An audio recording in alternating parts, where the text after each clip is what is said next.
Good morning, everybody, and welcome to this morning's webinar, Rewriting the Future of the Accounting Firm. Delighted to be sat here in what is almost sunny Macclesfield with my co-presenters here this morning, Ramesh and Alan. So let's get started. Do some very quick introductions first of all. So I'm Richard Higginbotham. I'm going to be, if you like, chairing this morning's session. So my role with VaultConnect is here to manage our product and also our engagement with professional services. Delighted to be joined here by Alan Hyams from MRW Corporate Solutions. Good morning, Alan. Good morning. You just want to take a couple of seconds to explain what you do?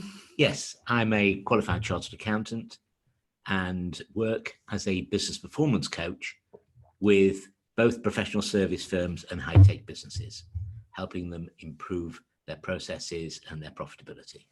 Okay, thanks, Alan. And I'm also here with Ramesh Menon from Cevitr. Ramesh. Thanks, Richard. Effectively, Cevitr is an organization that helps small to medium companies to get technology enabled very quickly at a low cost. I had huge experience in technology before this in large companies, but decided to set up Cevitr so that everyone can benefit from groundbreaking technology. Fantastic. So this morning's format will be roughly about half an hour of presentation, leaving us some time at the end for question and answer. If a question comes up as we're presenting, please use the question and answer button within the Zoom software. That will cause the question to pop up here. If we can answer it there and then, we will do. If not, what we'll do is we'll tackle those questions at the end. If in the unlikely event that you ask us a question that we can't answer kind of off the cuff during the session, we will circulate any answers after the session. Also, we will be providing a recording of the webinar after the event. So I think you will also receive an email from Zoom with a link to that recording not long after we finish. We will certainly be hosting a recording of this event on the VaultConnect website. So should you want to come back to it, it will be there. So without further ado, let's get started. So Alan, you spend your time with professional services firms, helping them address their challenges. Here's some challenges that we spotted a good while ago in the professional services firms. Is this representative of what you come across? Interesting in that the first one being talent retention, I would add recruitment into that. It's part of the same piece. Mm-hmm. But it's critical to get the right people on board and then look after them, have them motivated and contributing to the future. Client satisfaction certainly is an important part of the piece. Automation and technology, and I think part of that is the pace of change. It's relentless, it's getting faster every year, so it's harder and harder to ignore. Yeah. And of course, the B word. For those of you that don't know, B is Brexit. It's the uncertainty. It's not so much the outcome. It's we'd like to know what that outcome is now so that we can do stuff. Too many businesses are sat on too many decisions. Mm-hmm. And we kind of get to, within here, we talk about the relentless pace of change. In an environment of uncertainty, change is really difficult to manage. Absolutely. And I guess in and amongst client satisfaction, if client satisfaction is a challenge, then usually client acquisition and client retention go hand in hand with that. Yes, it's having a process that involves the client as much as the client wants to be involved. Mm-hmm. Some want to know exactly where everything's up to every week. Others, once a year is enough. Yeah. And it's finding out how they want to be handled and what's important to them so you can customize your service accordingly. Yeah. So I guess within there is, if you were to ask clients what they wanted of an accountancy firm, I would imagine an awful lot of them would say minimum hassle and minimal billing would be high, and then leave me alone and let me get on with my business. Is that true? I guess for a lot of SME businesses, that's exactly what they're looking for. But I'd go on and remind everybody what Henry Ford said, that if he asked his customers what they wanted, they'd have said a faster horse. Mm-hmm. Sometimes you need to show the clients the future. Yeah. And so I guess we'll highlight on here the automation and technology. Automation is process, technology, software. I would imagine that most firms are aware of process, but how many firms, managing partners, would you get classifying themselves as technologists? For very few. Uh-huh. It's a piece of the jigsaw, mm-hmm. and it's becoming a more important piece of the jigsaw. So they have to get their head around it and have to find some good advice. Mm-hmm. And again, where in the absence of process change expertise and technology investment expertise, which is something Ramesh and I will touch upon later, you can see where some of the darker headlines have been written. So I know that in the past, as people have started to introduce artificial intelligence and automation technology, there's been some pretty dark things said about the accountancy sector. So as even the Office for National Statistics reckon that a quarter of chartered and certified accountants are at risk of losing their jobs to automation. A new favorite website for me is willrobotstakemyjob.com. There's a 94% probability of automation for accountants and auditors. Is this a real threat? It is a threat to the current job structure of a practice and number of jobs in a practice. But if we adopt technology properly, we can basically be in a position to do more with the team we have. And the question is, what are you going to do with them? Are you going to do more compliance work at low value, or are you going to develop new services and take you into the future? Okay, so we talked in our last session a little bit about the type of work that's undertaken and the business model that's there to support it. Effectively, what we're saying is that an awful lot of work that's undertaken in a small to medium practice is actually things that can be automated. Yes. Yeah. So yes, there is a risk there. There is an environment there where automation technology, the pervasiveness of that kind of technology will start to have an impact on the environment for those firms. But as we talked about in the last session, there's a big opportunity for accounting firms. Bearing in mind that the accountant is the one remaining trusted advisor, Mm-hmm. they can build on that trust and move into general business advice and onwards into all sorts of stuff if they so wish. I know it's difficult in mindset to break away from the expertise of accounting, Mm-hmm. but there's a natural path. And for those firms that want to develop it, it's not only about money, it's about profit and comfort and keeping clients happy. Yep. So the one thing that accountants are freely given by their clients, and most of those clients stay a long time, is data. Absolutely. And especially with cloud accounting now, Mm-hmm. we have current access to up-to-date data every day. So that's data that is collected by clients. They see it as a chore. It's there for their VAT return. It's there for their corporate tax return, for their personal taxes, for the payroll processing. Is they populate, they do the data entry. Xero or QuickBooks sucks that into the practice. But there's an opportunity there for that data to be compiled and be provided as information. Absolutely right. And compared with others and predicted forwards Mhm. and all the other stuff that helps a business owner understand his business better so he can make better business decisions. Yeah. So the accountant is uniquely placed to be able to do that. But they need that solid base of, let's use the term compliance work, Yep. to be able to have to find the opportunities Correct. where advice can be given. Yes.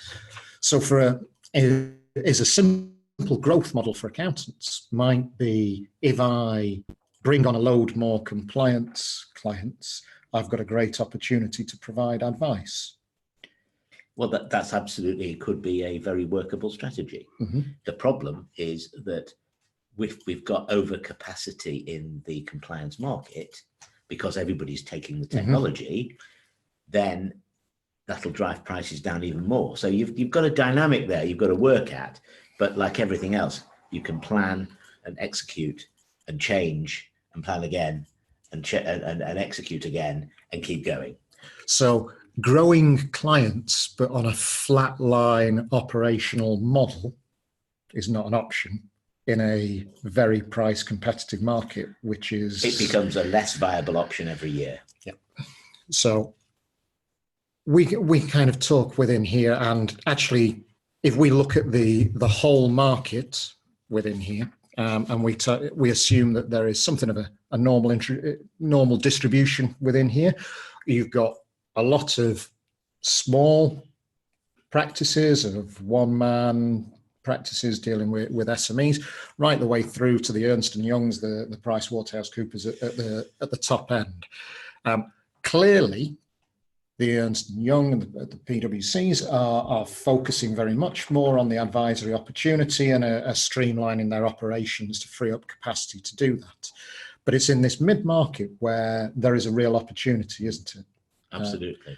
And in discussions when we've sat down and had our coffee just over kind of pre-meetings as we started to put this together, we think that there's probably a number of different types of scenario that exist that could be broadly painted into three clusters. So I'd say the first cluster in there is there are a lot of practices in there for whom making a change and a transformation isn't relevant. Why is that? Part of the problem is the average age of a partner or director in a firm. Mm-hmm. It's quite high. So if you are 55 and looking to retire at between 60 and 65, perhaps you can ignore all of this stuff, stick your head in the sand and carry on. Mm-hmm. Yeah, there's no need to make the changes. By the time you have gone through all the pain of change, yeah, you want out anyway. That's right. Whereas in a slightly larger practice where you have a mixed age range of partners and directors and owners, then you end up with intergenerational warfare, because the younger guys want to do the change and invest the money, and the older guys just want to carry on, taking their profit home. Okay, so I guess on this here we have sort of, well, actually I needed to change. I have a team of young bucks who are going to go out there and make that change happen. So actually what I will do is this is where I want to be, is I'm going to carry on doing what I'm doing with my larger clients. In 18 months time, I want to be able to see that we've reduced the cost and created capacity within there. So I'm a visionary delegator, but that comes with risk, doesn't it? Well, you've got to have the team with the ability to deliver all of that. Mm-hmm. And that is often a problem, because in accountancy, we are highly trained in specific technical areas. Very few firms have people who are both technically good and understand enough about technology to make the thing work. Yeah. So just being technology literate is not quite enough, is being able to knit together a vision of how the technology will do it. Correct. And make a long-term roadmap or strategy to where you're going to go. It is going to be important. And also being flexible. Whatever that strategy, no plan survives the battle. You need to review it every 90 days. Yes. It's Mike Tyson's famous quote, everybody has a plan until they get smacked in the mouth. Absolutely. So, and then we have a third group in there is, right, I am going to make this change happen, and I'm going to do it, and I'm going to corral the team, and I'm going to do it myself. Again, not a totally risk-free group. Problem there is the day job gets in the way. Mm-hmm. So along with being the hands-on transformer, you need to put a couple of hours a week aside to actually drive this change. And the best way of doing that is with an internal project team. Yep. So we've got these clusters in here, and really the key thing that they should be looking for within here is to free up time. And we talked a little bit more length in the last session around productivity, and productivity is key. So in a market where the average price of fixed fee compliance services is falling, being able to do more for less is important. Correct. So Paul Krugman's quote is absolutely relevant, and we highlighted some work that you've done in the past, which actually is productivity is also a big drag on the bottom line. Absolutely. For a lot of firms. We did a survey, and the result of that is there's a missed opportunity profit for each fee earner of an average of £10,000. Mm-hmm. It's a lot of money. It It adds is. up. If you can release half of it to the bottom line, you can make a big difference. Yes. So actually, the business model is already ripe for being addressed and driving productivity out. So the opportunity, okay, there's big opportunities in advisory work, but actually the real opportunity is being released from compliance lock. And we described compliance lock as being locked into, it's been having enough resource to deliver your client's accounts on time, the tax returns on time, but not having the capacity to do much more than that. Yep. So the technology will release some of that capacity. You'll be able to do the compliance work with less resource. And we also discussed a number of symptoms of firms who were experiencing compliance lock, which exist in that list there. Absolutely. But there's a real lesson within there of you can't grow by putting more through an inefficient model.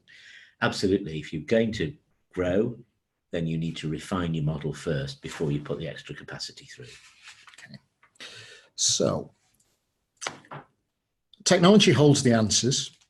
So things like QuickBooks and Xero give us some big opportunities in there in terms of doing it, but they exist for everybody. Yes. So that's driving down the average price. So it's process improvements. It's the human elements. And so if we kind of say, well, if the professional services business model is grey hair, i.e. experience, grey matter, technical knowledge, and fingers on keyboards, if that's the business model, then taking the fingers off keyboards frees up the experience and the knowledge for more valuable tasks. The question is, how do we achieve this? Absolutely. So it's handy to have a technologist in the room with us. So hi, Ramesh. Again, in our previous session, we talked about some of the challenges that SMEs face. Both of us have worked in technology a good while. What is it that's, why can big firms do this and SMEs struggle? Simply put, Richard, big firms have got time and money on their hands. Mm-hmm. SMEs don't, because they have to be more nimble and agile in the way they do things. And typically, any technology transformation of any nature, needs to have a significant amount of cost, time, and effort put into a number of activities. It can be right from creating a business case to do it in the first case, where you need to define what you're investing and what your return on investment is. Yep. To actually then procuring the licenses, deploying it on hardware, getting a consultancy engaged to see how you can deploy it and in terms of the technology solution and the business process enablement behind it. Going through this entire life cycle can take you anywhere between 12 to 24 months, costing a significant amount of money and time. So small firms really don't have the time to do it. So that, I guess, creates a fear and a reluctance to even get started, in that it falls in the too difficult to do category. Precisely. And so this is something that you've recognized, and you've seen the opportunities in emerging technology, but also in how to deliver that technology to make a big shift. So you've created a new delivery model. Absolutely. So going back to your previous question, if technology of any nature takes time and money and effort to invest, what's the excitement for me as a small to medium business to even explore what this technology has? When Alan was talking about how you can release time from people with some level of automation, the good news is today there is technology which can free up time, which can help increase productivity. And that's in the form of a digital worker. So organizations can adopt a digital worker. But the challenge is, how do we make that process of adopting a digital worker easy with very less time and very less cost involved? And I think that's the challenge we have solved with Cevitr. Okay. So, digital workmates, you call your digital workmates Joe. That makes it feel like, actually, are we humanizing robot digital workmates? Just explain to me what a digital workmate actually is. Brilliant. So in a way, you are humanizing them, because ultimately a digital worker works with your teams. So in an organization, so it can be in a finance team, it can be in an HR, it can be in customer services. You're going to get a digital worker to be part of the team and help with the process. Now, when you allude to a digital worker as a bot or a technology component, you don't actually associate it as part of your team, and you're thinking it of as a piece of technology. So Joe is a gender neutral term, and it can be John or Josephine or Joe itself. And Joe can be enabled on your processes exactly the kind of way you work in your processes in a matter of days. Right. So we've got a few examples here. So I guess if we're looking at processes within a typical accountancy practice, one of the examples that I know we've worked on is looking at running payroll for clients. So in a payroll process, that might involve receiving some information from the client, probably in the form of a spreadsheet, checking and validating that the information that they've provided is correct, loading that up into another application, such as, say, payroll or an Iris application, generating a report from there, getting it sent to the client for validation. Although it's quite a simple process, there's some involved steps within there. Looking at kind of the processes that Joe can work through, a lot of those are stuff that Joe can deal with, and so we've been able to kind of sit through that and actually see that work. So that's the payroll process. What other sort of processes work well with? Any process that typically is has 2 to 3 characteristics. One, it's a repeatable process. So it can be something. Let's take, for example, invoice generation for your customers. If you are a small to medium sized accounting practice, you're going to send a monthly invoice to all your customers, which has a certain number of line items, and this comes from a system.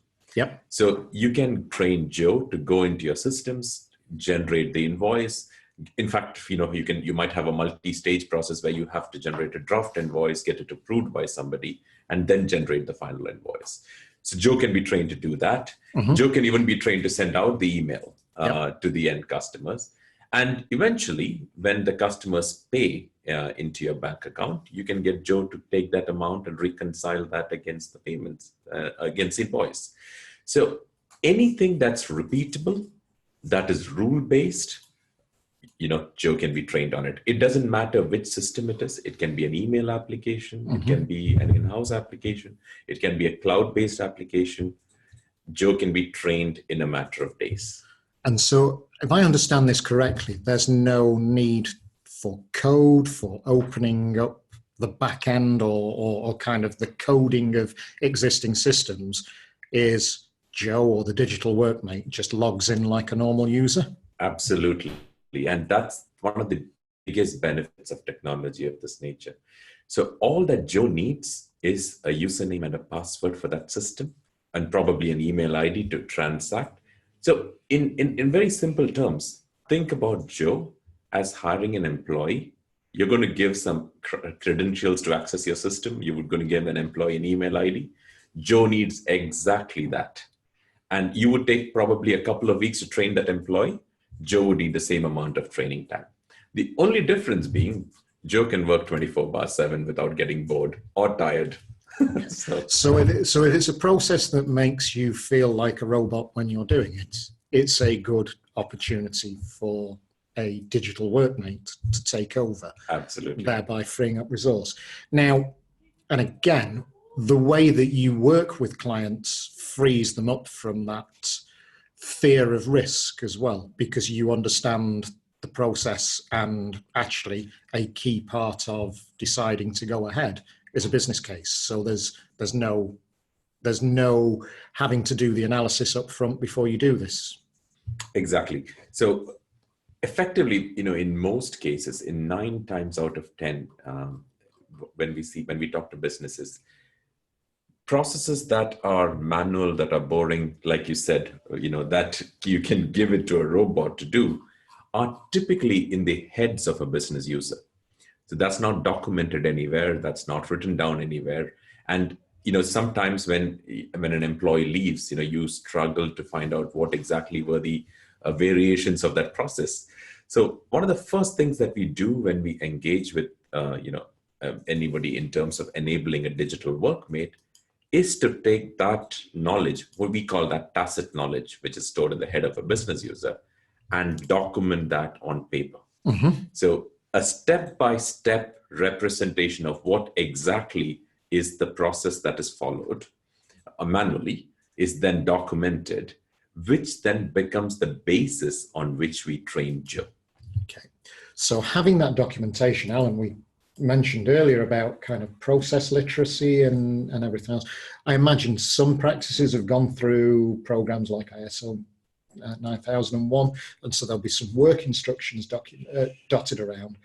But how much process documentation would you feel that there is in the typical firm? Very little. As Ramesh says, it's in the head of the people who do it. So one of the things you might have to do is capture that first. So actually, having this stuff pulled together is not only do you get a view of, actually, if I automate this process, this is what it will cost me, and actually I've got a straightforward saving, so I can make a decision there and then. What you've also got is you've got your baseline then for change control moving forward. So actually this is the first baby step of a longer transformation. Yes, that's right. So the obvious one is if I look at a process, so I use the example that we talked about before of payroll, if it's involving 2 to 3 people to do this, and I can free up 1 to 1.5 people to do this, I've got a clear business case, I can make it immediate savings, and I've got increased productivity. You've also got speed. So Joe, to give him its proper name, is a lot faster than a human and can work unsociable hours. So it means that you can turn things around faster, which then opens up more opportunity for gathering data and information. So you can increase the speed and agility around the business. Robots are robots, aren't they? They do exactly what you tell them to do every single time, which... Exactly. So, I mean, if Joe's trained on something, Joe does exactly that without turning his head left or right. But to your point, Richard, one of the, everybody talks about the benefits of automation or, using technology of this nature. And, you consider productivity, speed, agility, and, the quality of data input. But I think one of the most significant benefits of employing a digital workmate is what we call as the outcome benefits, which leads back to the earlier part of the conversation is, what do you do with the time that is freed up from these productive stuff that you have? And that's where the potential for a small to medium business is, that's where the real potential is. You use that time for the organization then to do more productive tasks, which earns them a better top line and improves their bottom line. And that's where automation really begins to kick in. So where I guess we come round full circle in here is what we've just done there is, so automation, far be it from being a threat to leave our nation's certified and chartered accountants jobless and seeking alternative employment. Actually, what it can do is free them up to add value to their clients. That's right. So I guess that brings us almost neatly on time through to our kind of our summary. So technology represents a challenge for most firms. We said beforehand, there's not too many managing partners who would class themselves as technologists. They're technical experts, and that's the same across all small, medium businesses. There's an awareness of what technology can do, but not necessarily the knowledge for deploying it to achieve a strategy or vision. So it's left it ripe with emerging technologies to write headlines that almost write themselves. But harnessing technology effectively represents a massive opportunity. So we talked on our distribution slide about just applying technology isn't the answer. Actually having a plan to do that and understanding the impact and a roadmap to do it. But as we talked about with Ramesh, that is a challenge in small business because there can simply not be enough hours in the day to think beyond what we've got to do today, this week, next month, to write that roadmap. Digital workers make new delivery methods possible. The underlying technology is, if you want to research more about it, is there's a lot been written on robotic process automation. That's the technology that Cevitr use and have developed a platform that enable you to employ that on a process by process, worker by worker basis. And I guess the moral of the story is change in technology should be embraced. Is if you don't make change happen, you are liable to have change happen to you. And that leads us neatly into the first of the questions that we've been asked in there, which is very perceptively relates to what about clients? Are clients receptive to change? That's a very interesting point because clients are human. Some are up for change and some aren't. One of the ways I look at this is on my website, I have a change diagnostic, which I will ask a new client to fill in. And that gives me some insight into how up for it they are. Mm-hmm. And I guess once you've identified those clients and the characteristics of those clients, it becomes easier to find more clients within the base. Another question, which I guess is change related, is about speed of deployment. I guess Ramesh is probably best positioned to talk about how, we used the line in there, is this going to be done in weeks, but weeks can mean different things to different people. Is if I wanted to automate a process, what are the stages I'd go through and how long would it take? Sure.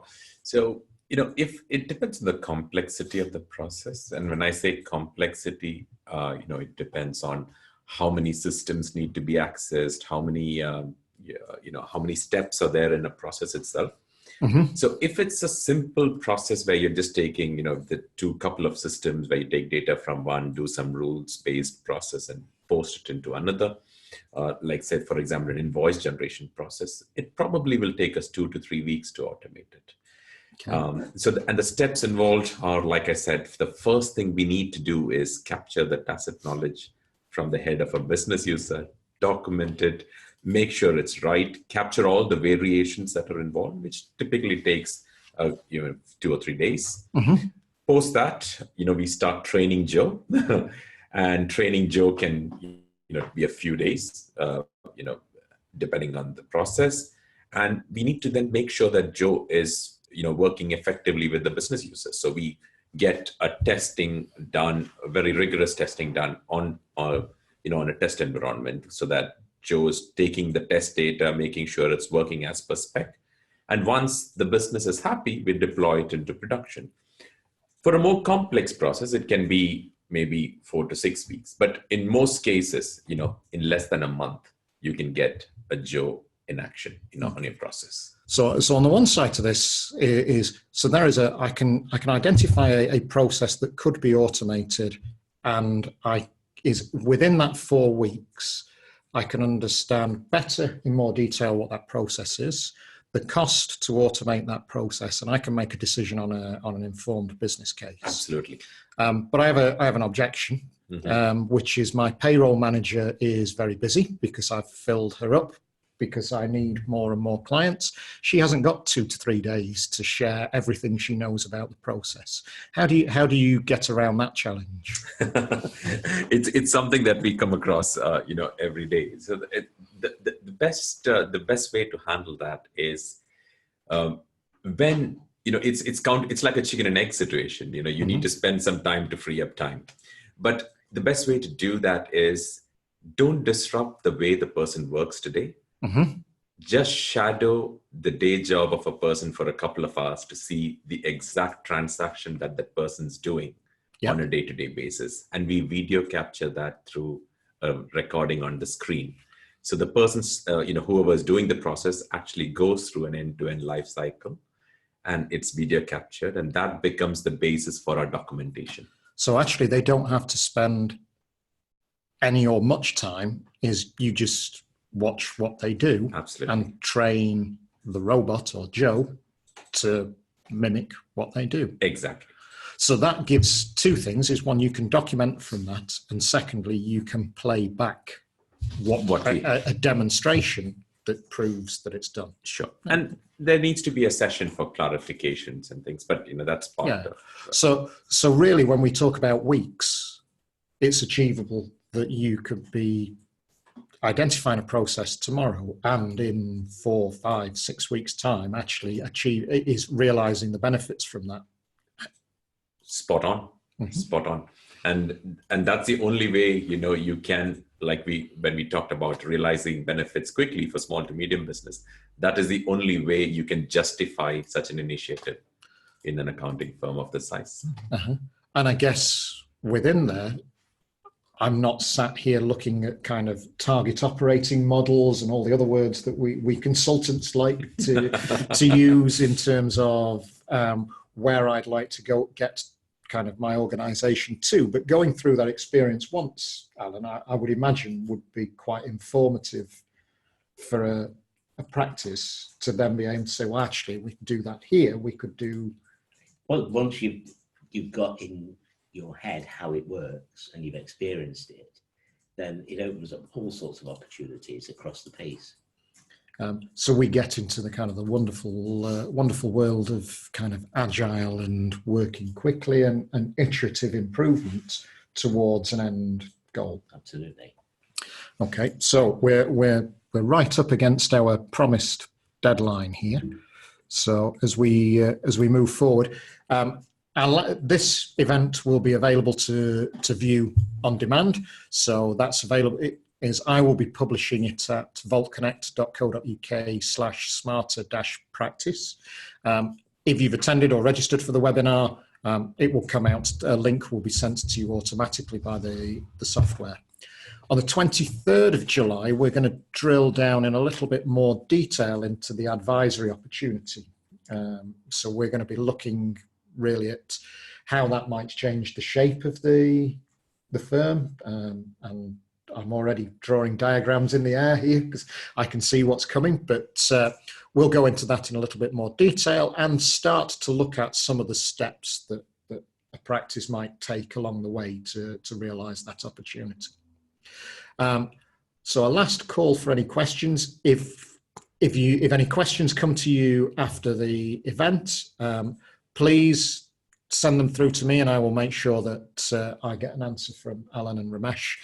My email address is richard@vaultconnect.co.uk. I hope that's been useful. Many thanks for your time this morning. Many thanks, Alan. Thank you. And thanks, Ramesh. Yeah, thank you, Richard.